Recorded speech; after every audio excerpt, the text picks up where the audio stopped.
네, 안녕하십니까. 방금 소개받은 조경일입니다. 학술회의 자리에 제가 이렇게 자유주제로 발표를 할 수 있게 되어서 되게 감사하게 생각을 하고 있습니다. 오늘 발표할 주제는 12.3 내란 이후 혐중 담론 확산 메커니즘 분석을 주제로 발표를 맡았습니다. 해가 지났으니까 지지난 해네요. 벌써 2024년 12월 3일 비상계엄 선포라는 우리 시대의 헌정사적 위기 상황이 한국 사회 내에 잠재되어 있던 혐중 정서를 어떻게 활성화하고 또 변화를 불러왔는지를 분석하고자 했던 게 이번 연구의 시도였습니다. 간단하게 연구 결과를 보면 12.3 내란을 기점으로 혐중 담론이 양적으로 폭발했고 또 질적인 프레임 전환을 겪은 것으로 좀 나타났습니다. 이러한 담론의 확산은 자연 발생적인 여론의 흐름이다라기보다는 정치적 위기를 타개하려는 정치 엘리트 그리고 극우의 미디어 그리고 전략적 동원이 결합한 결과로 보여지게 됩니다. 결론적으로 12.3 내란 이후에 혐중 담론이 불확실한 위기 상황에서 대중의 불안 심리를 파고드는 단순한 음모론의 제공 그리고 집단 정체성 강화 그리고 정치 권력의 생존 전략 여러 가지가 이렇게 맞물려서 작동한 복합적인 메커니즘의 산물이 아닌가라는 판단을 하고 있습니다. 네, 먼저 서론 부분에서 연구 배경인 헌정사적 위기에 대해서 이제 담론의 재편 과정을 좀 봤는데요. 12.3 내란 선포 당시에 윤석열 대통령이 담화에서 북한 공산 세력의 위협으로부터 자유 대한민국을 수호하고 우리 국민의 자유와 행복을 약탈하고 있는 파렴치한 종북 반국가 세력들을 일거에 척결한다. 이게 이제 당시 내란 계엄 선포의 명분이었습니다. 그런데 이 사건을 계기로 한국 사회 여러 담론 지형이 좀 급격하게 좀 재편되었는데요. 그 중에서도 특히 주목할 만한 현상이 혐중 담론의 이런 폭발적 확산이었습니다. 12.3 내란 전후로 혐중 담론이 이전 시기와는 좀 질적으로 좀 다른 특징을 보이는데요. 윤석열 대통령은 비상계엄 선포 후 9일 뒤인 12월 12일에 대국민 담화를 발표하게 되는데요. 여기서 중국인 간첩 활동들을 좀 명시적으로 언급을 하게 됩니다. 그래서 혐중 담론에 대한 좀 공적 권위를 좀 부여한 것이고 또 이는 내란의 명분을 확보하고 또 정치적 반대 세력을 친중 반국가 세력으로 규정해서 탄핵 정국을 돌파하려는 안보화 전략의 일환으로 해석될 수가 있습니다. 이 연구의 목적과 핵심 질문은 이거였습니다.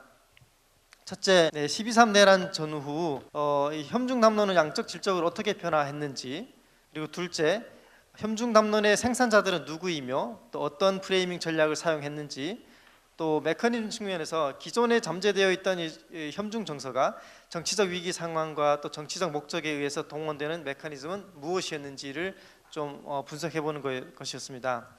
본 연구의 목적은 12.3 내란을 기점으로 전후 시기에 한국 사회의 혐중 담론의 변화 양상을 좀 분석하고 정치적 위기 상황에서 특정 담론이 확산하는 메커니즘을 좀 규명하고자 했던 것입니다. 이를 통해 정치적 위기 상황에서 담론 정치에 대한 이론적 이해를 좀 심화해보고 혐중 담론 문제에 대해서 나름의 대응 방안을 좀 모색해보고자 했습니다. 이론적 배경으로는 프레이밍 이론을 좀 적극 차용했습니다. 고프먼에 따르면 프레임은 복잡한 현실을 좀 단순화하고 의미를 부여하는 인지적 구조이자 특정한 방식으로 세상을 이해하도록 유도하는 담론적 장치인데요. 정치 커뮤니케이션에서 프레이밍 이론은 특정 측면만을 선택하고 강조하여 대중의 문제인식에 영향을 좀 미치는 것이 목적입니다. 본 연구와 관련해서 특히 중요한 것은 이 갈등 프레임과 위협 프레임인데요. 이 가해자 중국 대 피해자 한국이라는 이런 갈등 서사로 프레이밍 되기 일쑤였고 12.3 내란 이후에는 혐중 담론은 이슈를 서로 대립하는 진영 간 투쟁으로 제시하는 갈등 프레임과 또 외부 위협 프레임으로 내 집단을 보호해야 한다 이런 논리가 좀 강조가 됐습니다.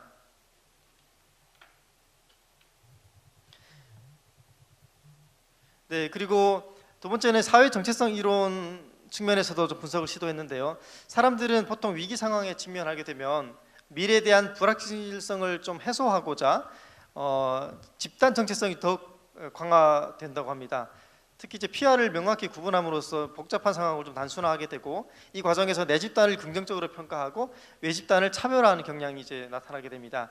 이 계엄 선포라는 국가적 위기는 특정 집단에게 이제 애국보수라는 내 집단의 정체성을 강화했고, 또 기존 종북 반국가 세력 프레임에 친중 공산 세력이 추가되면서 외부 협의 범위가 좀 확장이 됐습니다. 특히 주목할 만한 것은 이런 위기 상황에서 외집단을 도덕적 공동체 외부에 위치시키는 도덕적 배제 현상이 나타나게 됩니다.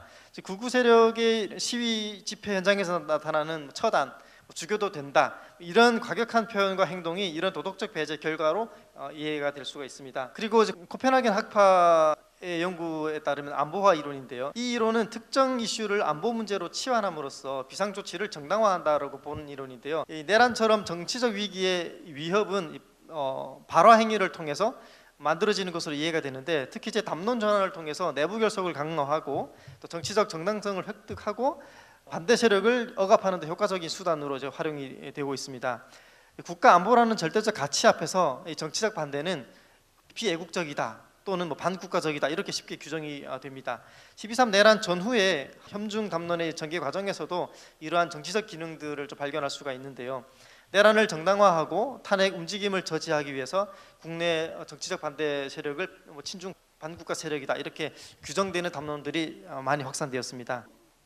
본 연구는 담론과 프레이밍을 좀 주요 방법론으로 채택을 했습니다. 언론 보도, 정치인들 발언, 온라인 커뮤니티, 그리고 유튜브 영상 등 다양한 플랫폼에서 12.3 내란 전후에 협중 담론의 출현 빈도, 또 양적 또 질적 변화들 추적을 하고자 했습니다. 비상계엄 선포 이전에 잠재된 협중 정서를 볼 텐데요, 한국 리서치가 2023년 실시한 조사에 따르면 한국인의 중국에 대한 호감도는 10점 만점에 2.8점밖에 안 됐습니다. 굉장히 중국에 대한 반중 감정이 있었는데요.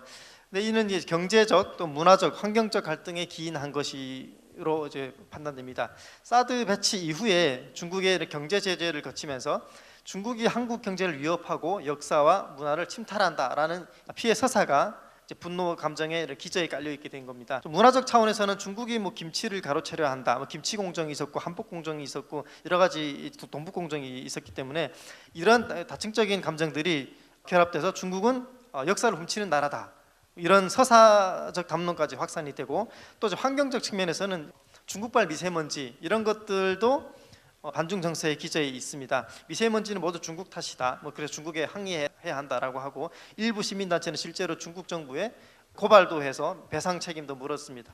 한국 리서치의 조사에 따르면 응답자 10명 중 8명 가량이 중국은 권위적이다, 억압적이다, 정직하지 않다 등 여러 가지 감정이 있어서 전반적으로 부정적 인식이 강한 것으로 나타났고요. 온라인 커뮤니티에서는 반중을 넘어서 협중이 일종의 놀이 문화로 소비되는 수준에 이르렀습니다. 커뮤니티에서 보통 중국에 대해 중립적인 의견을 제시하면 너 친중파냐, 아니면 알바, 그러니까 돈 받고 친중 댓글을 쓰느냐, 이런 식으로 낙인 찍고 공격하는 현상이 나타났고요.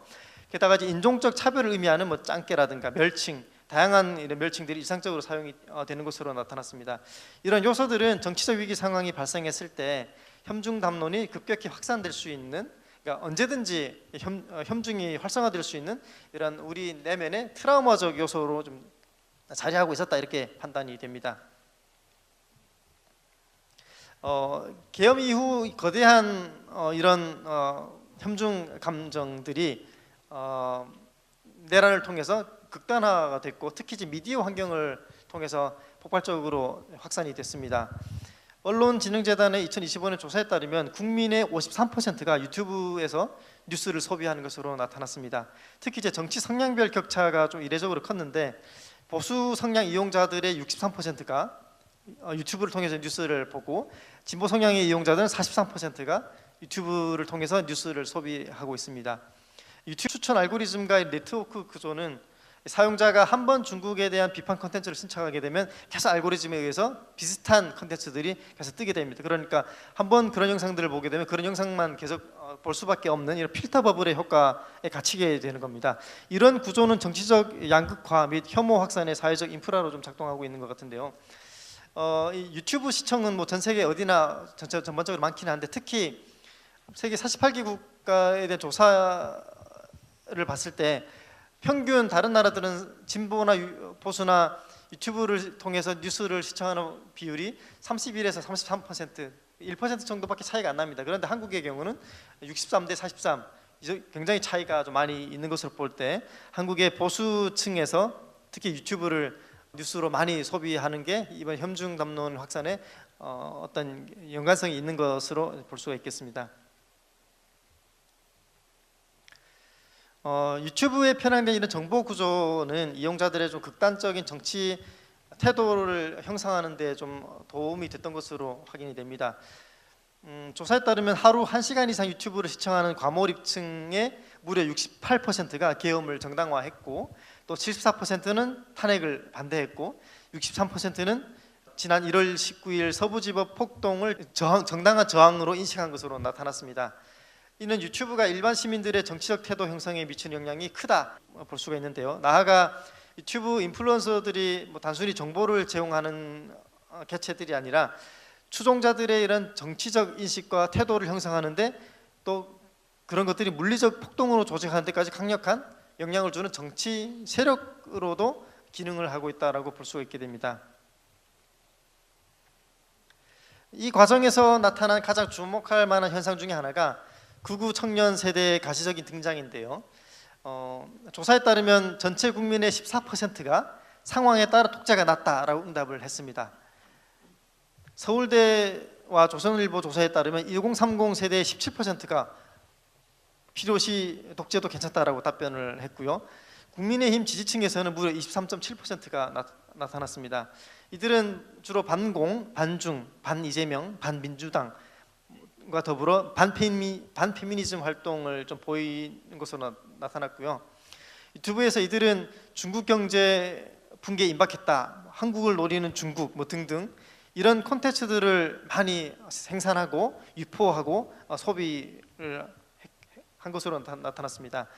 그리고 이제 중국인도 인정한 한국의 위대함 이런, 그러니까 중국과 한국의 문화를 비교해서 한국의 우월감을 드러내는 콘텐츠들도 많이 이제 만들고 있고, 즉 국뽕을 많이 소비하고 만들어내는 것으로 나타났습니다. 12.3 내란 이후 혐중 담론의 가장 중요한 질적 변화는 프레임의 급격한 변화인데요. 기존의 혐중 담론이 경제, 문화, 환경 프레임에 좀 머물렀다면 12.3 내란 이후에는 정치 안보 프레임으로 급격히 재편된 것으로 나타났습니다. 이 감정 동원의 방식도 변했는데요. 내란 이전에는 중국이 당연히 싫었던 감정이 있는데, 그때는 주로 불만, 짜증 이런 감정이 동원됐다면, 내란 이후에는 공포, 분노 이런 감정으로 전면에 등장하게 됐는데요. 중국 간첩이 우리를 감시하고 있다, 선거에 개입을 했다, 대한민국이 공산화가 될 것이다, 이런 서사들이 굉장히 많이 등장하게 됩니다. 이런 실존적인 위협감을 조성하는 서사들이 많이 만들어졌고, 나아가서 대한민국이 망할지도 모른다, 이런 것들이 이런 서사들이 많이 유통이 됐습니다. 이는 이제 극단적 표현이 굉장히 난무하게 되고, 이런 대중의 이런 이성적 판단을 좀 교란하려는 이런 서사로 보여집니다. 이런 안보 프레임의 경우 생존과 좀 직결된 것으로 좀 인식이 되고 있고, 이 담론의 긴급성과 중대성을 좀 극도로 높였다는 것입니다. 즉 이런 담론을 소비하는 집단은 이 문제를, 중국의 이런 문제를 생존을 위협하는 문제로 인식을 했다라는 것입니다. 이 과정에서 중국이 대한민국을 공산화하려는 적으로 이제 규정이 됐고, 또 음모론적 서사가 등장하게 됩니다. 대표적으로 극우 성향 매체들을 통해서 유통이 된 선관위 연수원의 중국인 간첩 99명이 체포됐다, 주한미군 기지로 압송이 됐다, 이런 내용들, 그리고 부정선거에 중국 공산당이 개입했다, 탄핵 집회에 중국인들이 대거 동원되고 있다, 이런 서사들이죠. 그래서 집회 참가자들에게 또 돈을 준 것도 중국이다, 그래서 탄핵 찬성 집회에 나온 사람들은 중국에서 돈을 댄 것이다, 이런 서사도 유통이 됐습니다. 이런 검증되지 않은 주장들이 폭발적으로 확산이 됐는데요. 급기야 선관위 전산 시스템 비밀번호가 1, 2, 3, 4, 5다, 이것을 중국의 중앙정부와 지방정부의 연결 번호다, 이런 음모론들이 등장을 하게 됩니다. 이런 것들은 실제로 거리에서 소비된 주장들이 아니라 실제 내란 재판 과정에서 변호인들, 윤석열 대통령, 김영현 장관, 피고인 이런 데서 다 이렇게 다시 증거로 제출되기도 했습니다. 나아가 뭐 민주당이 중국산 뭐 태양광을 밀어주는 이유라든가 야당이 간첩법 개정을 막는 이유 등 이런 서사들을 많이 만들어내서 결국은 야당을 중국의 지시를 받는 반국가 세력으로 규정하는 이런 안보와 담론으로 이어지게 된 것입니다. 또 가장 우려스러운 변화는 협중 담론의 좀 인종주의적인 전환인데요. 오프라인 폭력으로 실제로 나타나게 됩니다. 대림동에서 또 이제 명동에서 실제 폭력이 나타났는데요.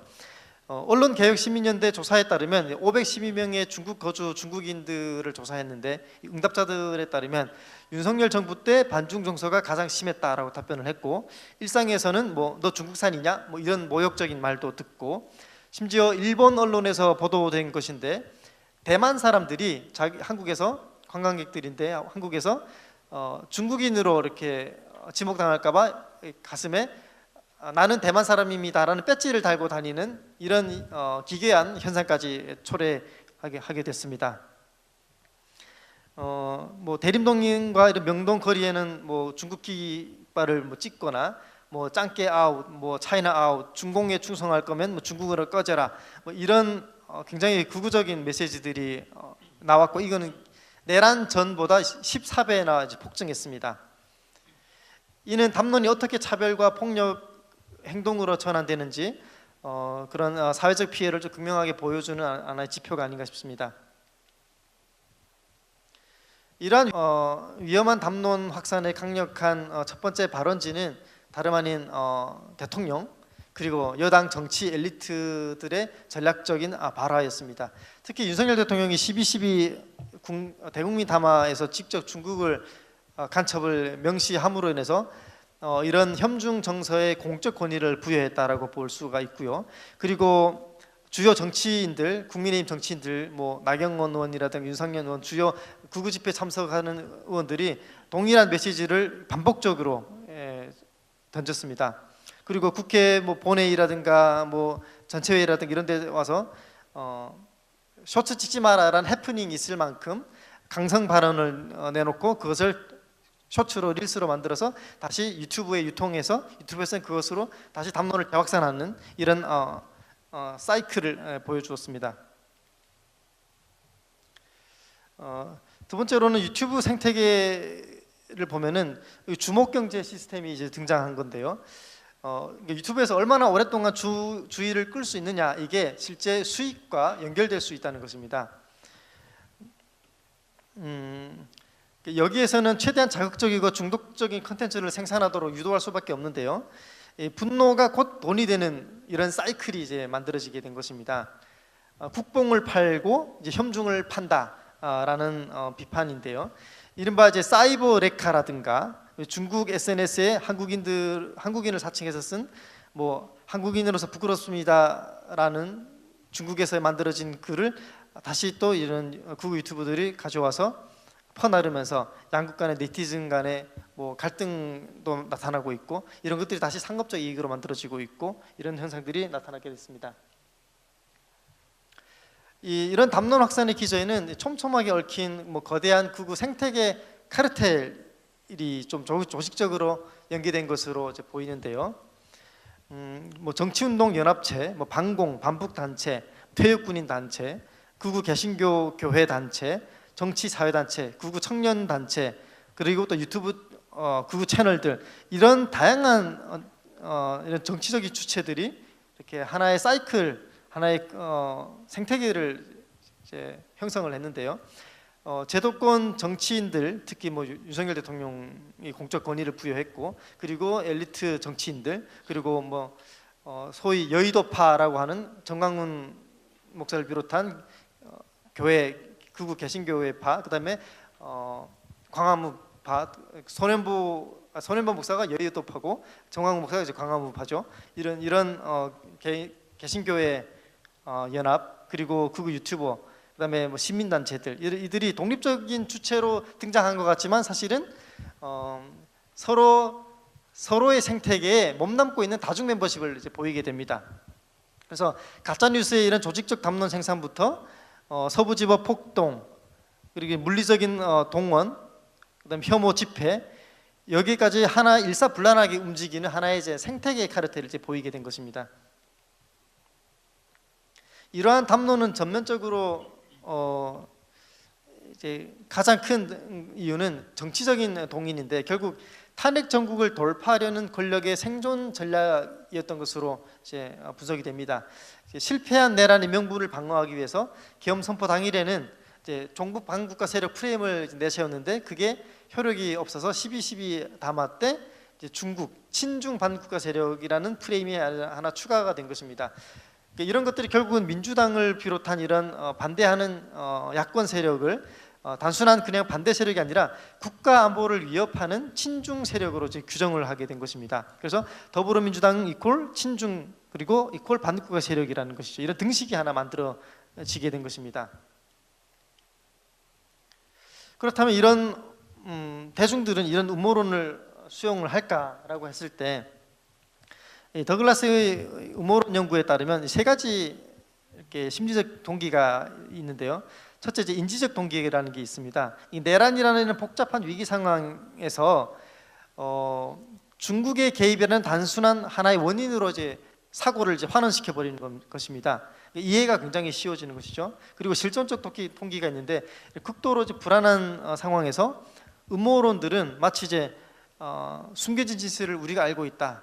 우리 유튜브를 보면은 진실이 있다. 이런 식으로 소비가 되는 것입니다.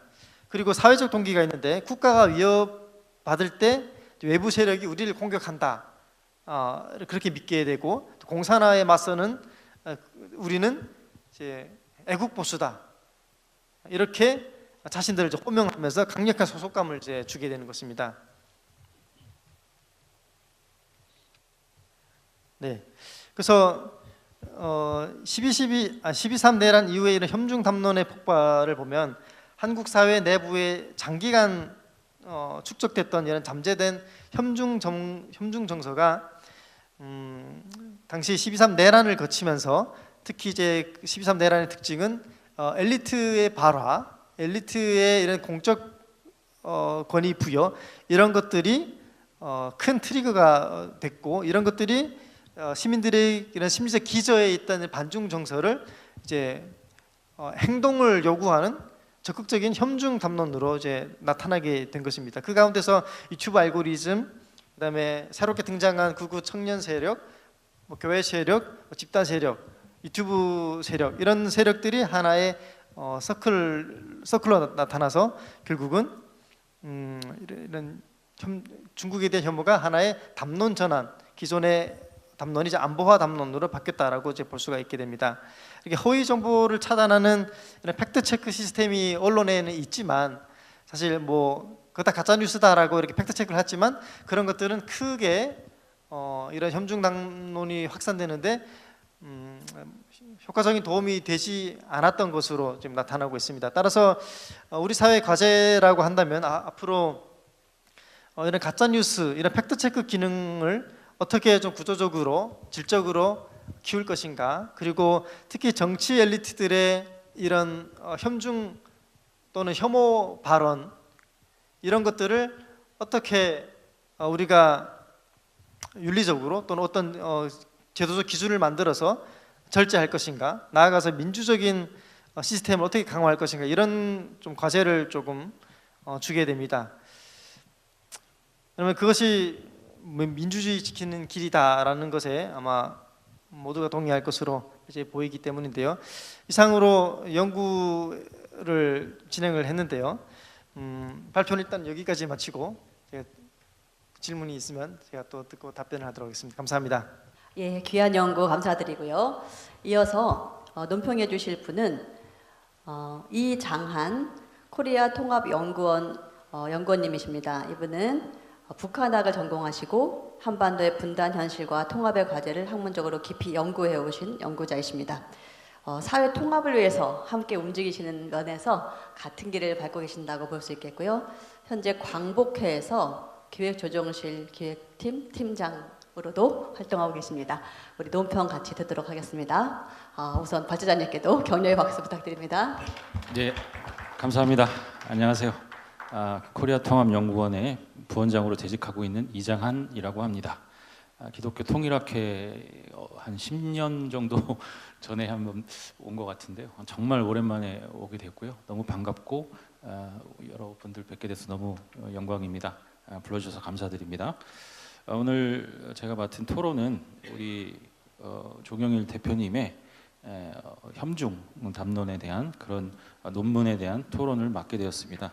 그래서 제 발표문은 96페이지 이하 97페이지까지를 보시면 될 것 같습니다. 본 논문은 12.3 계엄, 비삼 계엄에 따라서 어떻게 이 협중 정서를 정치적 도구화로 만들었고 그것이 과거에는 이제 경제 문화적 환경 프레임을 넘어서 안보 정치적 프레임으로 급격히 재편되었다라는 결론을 내주고 있습니다.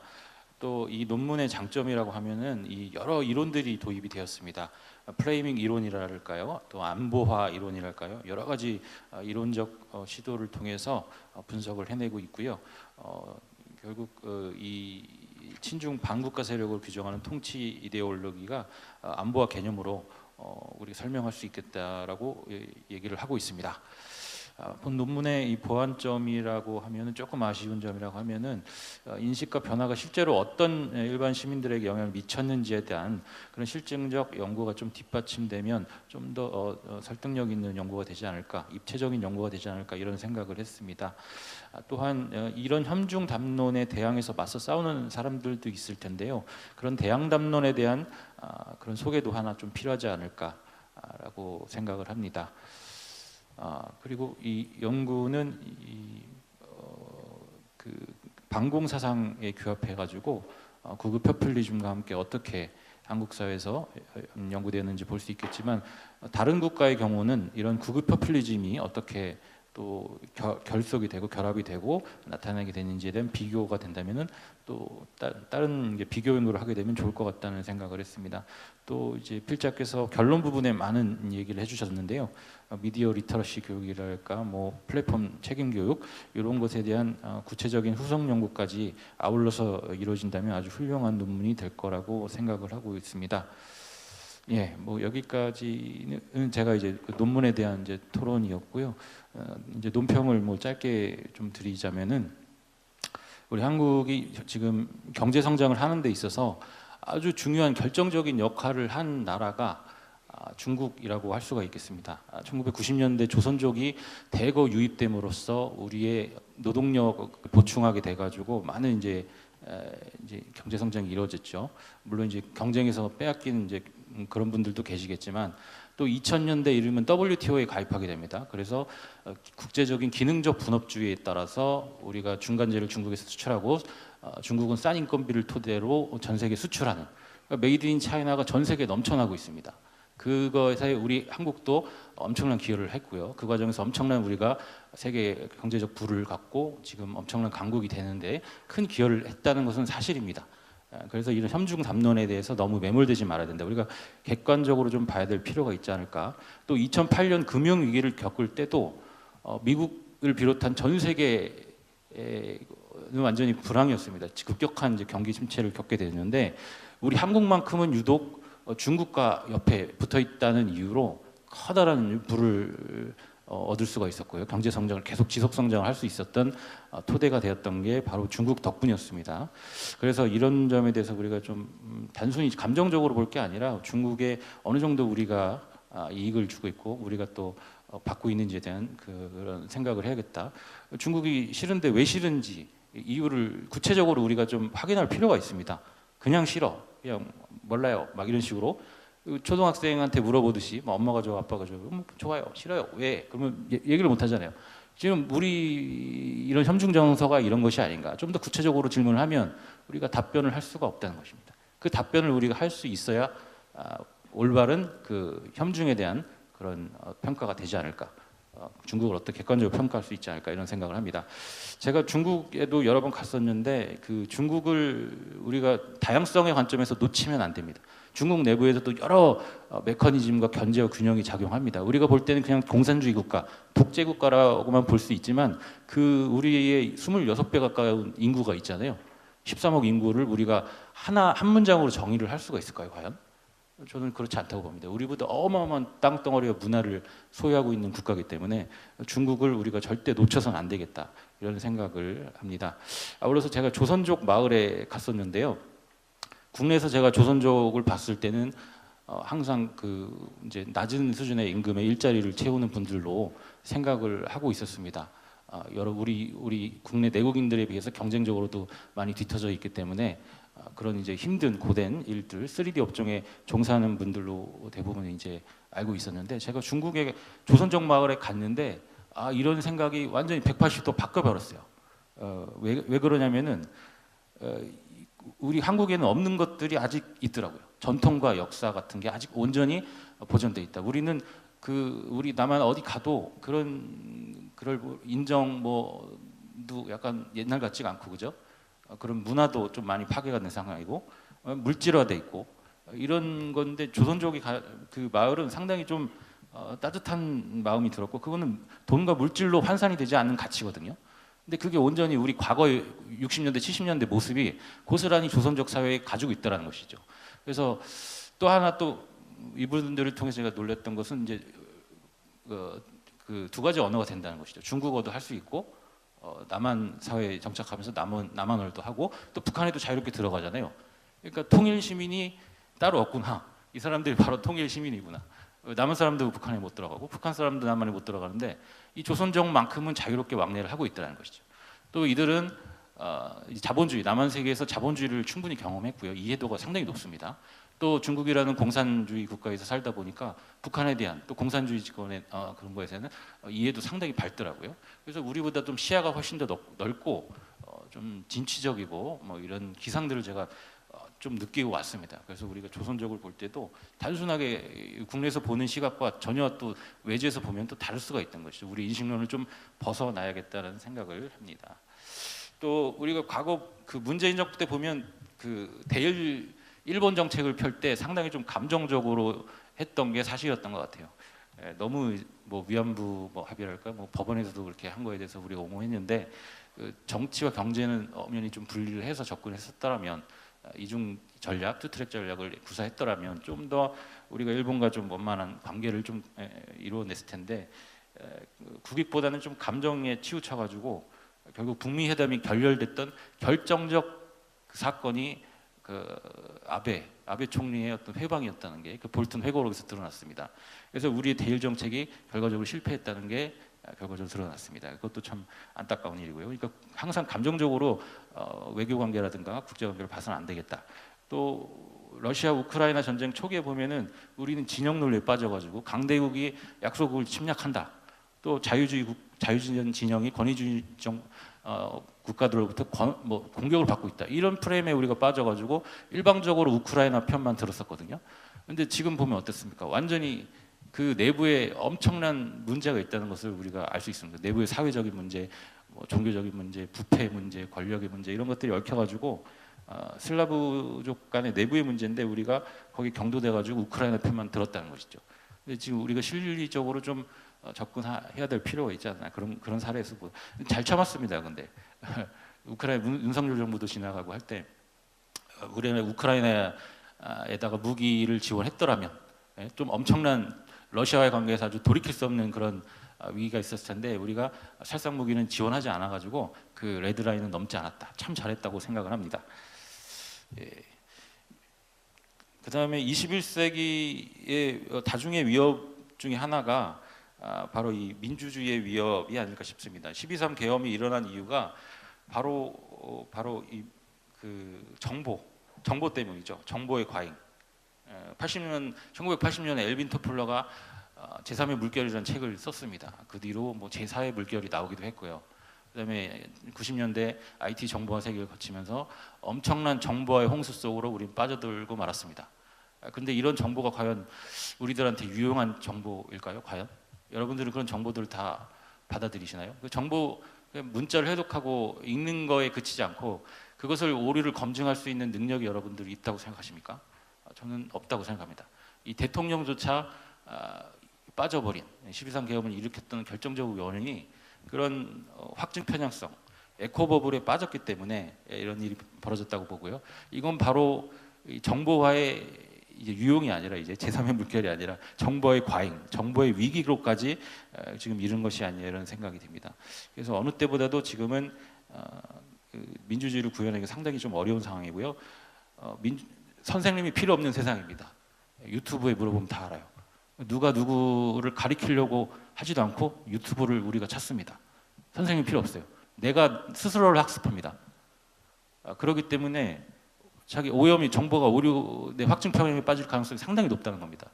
그걸 우리가 이해를 하고 인지를 해야 되는데 우리는 그렇지 못한다는 것이죠. 항상 그런 위험성에 우리는 노출되어 있다는 사실을 항상 여러분들 경각심을 갖고 깨어 있는 의식을 가지셔야겠다라는 생각을 했습니다. 그래서 어느 때보다도 민주주의를 또 수호하고 지키는 그런 것들이 좀 필요한데요. 12.3 계엄을 우리가 밤새도록 목도하면서 시민들이 국회 앞을 지켰던 그런 시민 정신이 아직도 살아있다고 보고요. 그런 정신이라면 우리 민주주의는 또 계속 발전하고 진보하지 않을까 하는 생각을 합니다. 이상입니다. 감사합니다. 예, 우리 조경일 대표님께서 논평자님의 코멘트에 대해서 또 답변하면서 마무리하도록 하겠습니다. 네, 좋은 논평 해주셔서 감사합니다. 특히 이제 질문하셨던 부분, 한국의 극우 포퓰리즘과 외국의 극우 포퓰리즘이 어떻게 다른가라고 했을 때, 저도 연구를 하면서 다르다라고 분석하는 선행 연구들을 좀 봤습니다.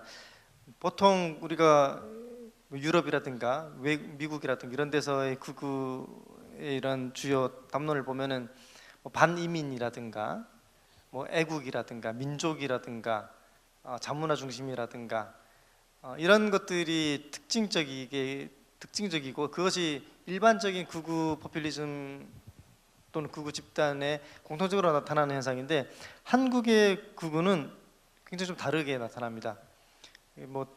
현상으로도 볼 수 있는데, 가령 성조기와 이스라엘 국기를 들고 시위하는 극우라는 모습 자체가 굉장히 사실은 기괴하거든요. 민족이 일단 없고, 한국의 극우 같은 경우는 민족이 없고 오로지 이제 반공을 필두로 해서 그걸 기준으로만 극우 생태계가 이제 성장을 하고 그 사고 체계에만 갇혀 있는 것이 일반적인 소위 이제 보편적인 극우 포퓰리즘과의 차이점이다라고 하는데, 저도 그 부분에 굉장히 동의를 하고 있습니다. 사실 한국도 불과 20-30년 전까지는 반공 교육이 있었고 이렇게 민주화가 된 지도 사실은 30년, 제도적으로는 30년 정도밖에 안 되니까 사실 민주주의가 한국 굉장히 제도적으로 강력한 줄 알았는데, 이번 내란을 보면서 질적으로 아직 취약하다라는 이제 판단을 이제 하게 됐다라고 많은 연구자들이 이야기하는데, 저도 거기 공감하고 있습니다. 그래서 이런 혐중 현상은 하나의 한 파트로 나온 것이고, 기본적인 정서는 반공 이데올로기, 그 사상이 우리 안에 이제 있다라는 것이고, 이게 남북 지도를 보면 남과 북이 이렇게 색깔만 다른 게 아니라 동서로도 이제 나눠져 있지 않습니까? 그래서 이런 그 기저의 심리는 반공주의다라는 것에 저는 이제 동의하고, 그게 극우 포퓰리즘이 외국과 한국의 차이점이다라고 이제 저도 이제 봤습니다. 그리고 말씀하셨던 것처럼 이 혐중 시위나 이런 담론에 대해서 반대하는 저항 담론들이 있기는 했습니다. 실제로 혐오에 반대한다라는 이런 시위들이 대림동에서도 있었고 다양하게 있었지만, 그거는 이제 말 그대로 이제 저항 차원에서 나오긴 했는데, 이 혐중이라는 게 특징적인 게 그냥 어떤 시민단체, 어떤 극우 집단들의 이런 담론이라기보다는 이 혐중 현상은 현직 그것도 이제 거대 여당, 지금은 야당이죠. 거대 야당이 거기에 편승하고 있고 거기 동조하고 있고, 기존에는 변방에 있던 이런 극우 혐중 여론들을 사실은 그냥 변방에는 늘 항상 주변에는 항상 그런 혐오들이 있거든요. 근데 그런 것들이 이번 내란을 통해서 주류 담론으로 승격이 됐다는 것입니다. 거기에 대통령을 비롯한 이제 여당 정치인들이 이제 그 공적 담론의 장을 끌어들인 것이죠. 그리고 심지어 끌어들이는 것도 모자라서 휘둘리고 있다라는 합리적인 의심이나 비판까지도 받고 있는 상황에서 이런 것들이 현재 현중 정서가 단순히 단기적인 현상인 건지 아니면은 뭐 한창 내란 재판 중이지만 이제 이게 2심, 3심 끝나고 나서 이후까지도 계속 지속될 것인지 했을 때 지속될 가능성이 높지 않나라는 생각을 좀 해봅니다. 이런 것들이 현재 거대 양당 체제 하에서는 그러니까 적대적 공생관계에 있다 보니까 민주당을 잡을 수 있고 민주당을 비판할 수 있는 것이라면 무엇이든지 잡고 또 뭐 반대도 그럴 겁니다. 이런 정치적으로 양극화되어 있는 질서 체계 하에서 이런 혐중 담론 또는 다음에는 또 다른 담론이 아마 생길 수도 있습니다. 그러니까 이런 정서, 감정을 자극해서 그것을 하나의 정치적인 변화를 탐하게 되는 그런 기저로 활용할 수 있는 그 가능성, 그런 토양은 한국 사회에 그대로 있고 변환된 것이 없기 때문에 이러한 현재 상황은 다음에도 계속 이어질 가능성이 매우 높다라는 것이 좀 불행한 부분이 아닌가라는 생각이 들고, 그래서 제가 그 결론에서 조금 또 얘기했던 것도 이런 부분을 우리가 사회적으로 어떻게 절제할 것이고 규제할 것인지에 대해서는 실제 우리가 제도적 차원으로 어떻게 할 것인지, 윤리적 차원으로 어떻게 할 것인지, 문화적 차원, 다양한 층위에서 이런 극복 현상을 만들기 위해서 노력해야 되지 않나라는 생각이 좀 들었습니다.